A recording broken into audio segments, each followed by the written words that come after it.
Hello everyone, কথা ধারাবাহিকের আজকের পর্বে দেখবেন গুড়াল যাওয়ার পথে বাসে করে সবাই গান করতে করতে তারপর বাস থেকে নেমে নাচ করতে আনন্দ করতে করতে গুড়ালে এসে পৌঁছায়। আর গুড়ালে এসে পৌঁছানোর পর এভি এবং বাকি প্রত্যেককে দেখে এবং নির্মলা অনেক ইমোশনাল হয়ে যায়, যে কিনা ওই বাড়ির দেখাশোনা করতো। তখন কথা বলে, আপনার আর কর্তা দাদুর কত মিল, আপনারা আপনাদের কর্মচারীদের সঙ্গে কত ভালো ব্যবহার করেন। এদিকে এভিকে দেখে নির্মলা আরও ইমোশনাল হয়ে যায় যে অগ্নিভ বাবা, তোমরা প্রত্যেকে কত ছোট ছিলে, সবাই বড় হয়ে গেছো। এদিকে অঙ্কিত এসে যায় আর সবার জন্য গিফট নিয়ে আসে, কিন্তু জুনির গিফটটা সকলের সামনে দিতে পারে না। মনে মনে বলে, এখানে দিলে আওয়াজ খাবো, আলাদা করেই দেব। এদিকে কর্তাদিদা বলে, অগ্নিভ বাবা সবার পরিচয় করিয়ে দিল, কিন্তু বউয়ের কথা বলতে নিশ্চয়ই লজ্জা পাচ্ছে। তারপর কর্তাদিদা কথা আর জুনির পরিচয় করিয়ে দেয়। এদিকে এভির মা ঘরে ঢুকে চারিদিকটা অবাক চোখে তাকিয়ে থাকে। তারপরে এভি এসে কথাকে বলে, তোর কি মনে হয় এখানে আমরা যে কাজের জন্য এসেছি সেটা হবে? কথা বলে, মা আনন্দের ওপরে ভরসা রাখুন, এখানে নিশ্চয়ই মায়ের স্মৃতি ফিরে আসবেই।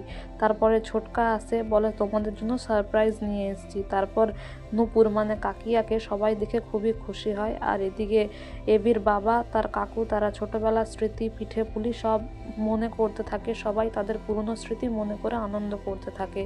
এরপর সেই নির্মলা বলে, এখানে খেজুর গুড় ভালো পাওয়া যায় বলে জায়গাটার নাম গুড়াল। এই বাড়িতে আগে প্রতি বছর পৌষ পার্বণ উৎসবে পিঠে পুলির উৎসব পালন করা হতো। রাধা মাধবের এখানে পুজো করা হতো। বড় বৌমার হাতে বানানো সাগর দই ছাড়া পুজো সম্পূর্ণই হতো না, কিন্তু এখন আর সেটা হয় না বলে ইমোশনাল হয়ে যায়। এদিকে কথা বলে, মা চলো তোমাকে বাড়িটা ঘুরিয়ে দেখাই। আর এদিকে চিত্রাকে তার বর বলে, তুমি এমন কিছু করো না যাতে তোমার হাতে হাড়ি এখানে ভেঙে যায়। আর কথা মনে মনে বলে, আমি সমস্ত রহস্যের উন্মোচন করে তবেই এখান থেকে যাব। আর এদিকে এভি বলে, দেখ এই ঘরটা তোদের পছন্দ, তোদের সবার জন্য রেনোভেট করিয়েছি। কিন্তু অঙ্কিত এসে তাদের ভাইদের বোনদের খুনসুটি চলতে থাকে, বলে তুই জুনিকে সিট থেকে সরিয়ে ঋতুর কাছে গিয়ে বসেছিস। এদিকে ছোটকা এসে তাদের ঝামেলাটা মেটায়। এদিকে কথা বলে, আমরা কালকে খেজুর গুড় কী করে বানানো হয় দেখতে যাব ঠিকই, কিন্তু ভোর 3:30টায় উঠতে হবে।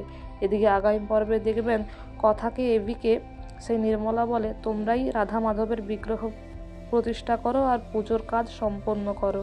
এদিকে কথা বলে, আমি জানি পাচক মশাই আপনার এসব করতে ভালো লাগে না, কিন্তু মায়ের স্মৃতি ফেরানোর জন্য করতেই হবে।